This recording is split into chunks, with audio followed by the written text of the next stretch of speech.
Tidak terasa satu kuartal telah berlalu di tahun ini. Selamat Lebaran bagi yang merayakan, mohon maaf lahir dan batin. Di kuartal pertama, pasar finansial baik global maupun domestik bergerak fluktuatif.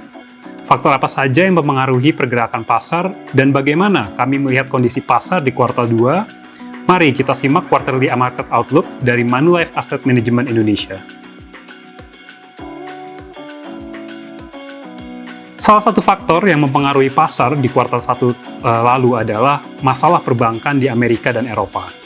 Kejadian ini menimbulkan kekhawatiran terulangnya krisis finansial seperti di 2008. Namun dilihat lebih dalam, sebetulnya kondisi ini lebih disebabkan oleh masalah spesifik di bank-bank tersebut.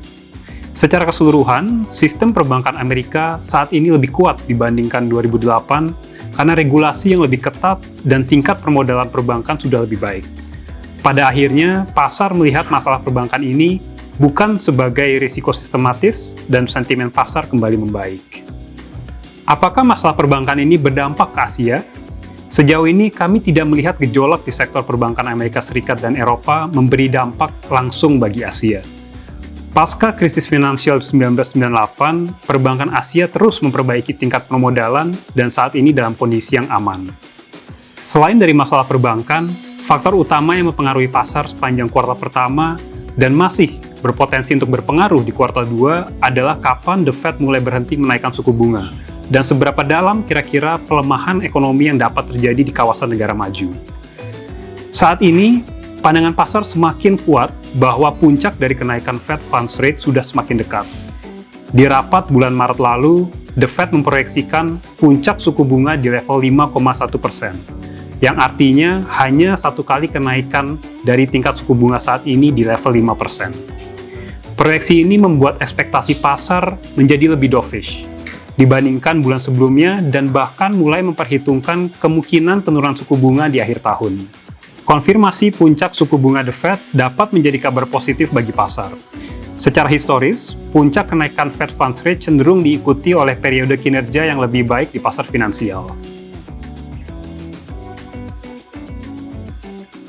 Beralih ke pasar domestik, bagaimana dampak dari gejolak pasar global terhadap Indonesia?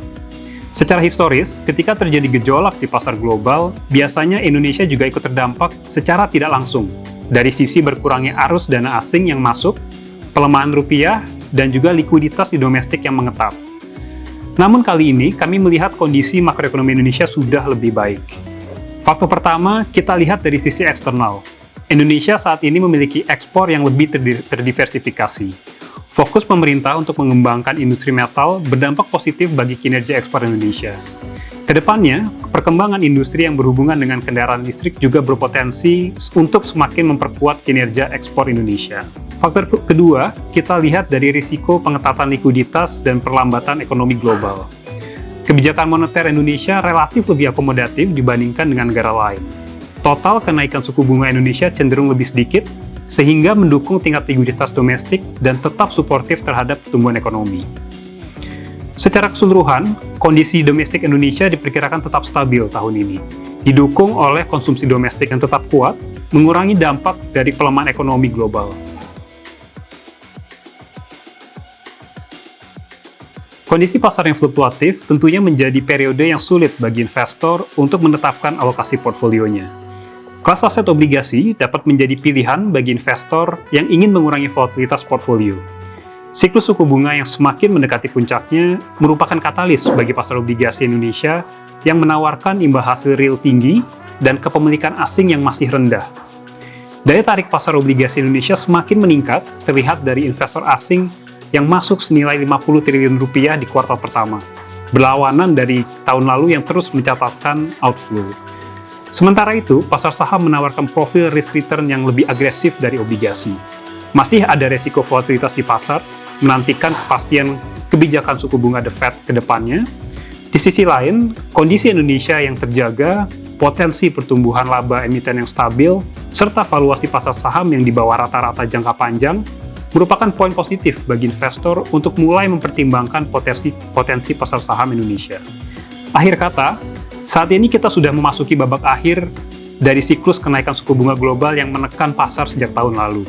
Di kuartal 2 ini diharapkan ada kepastian terkait puncak kebijakan suku bunga The Fed yang dapat menjadi jembatan menuju kondisi pasar yang lebih kondusif.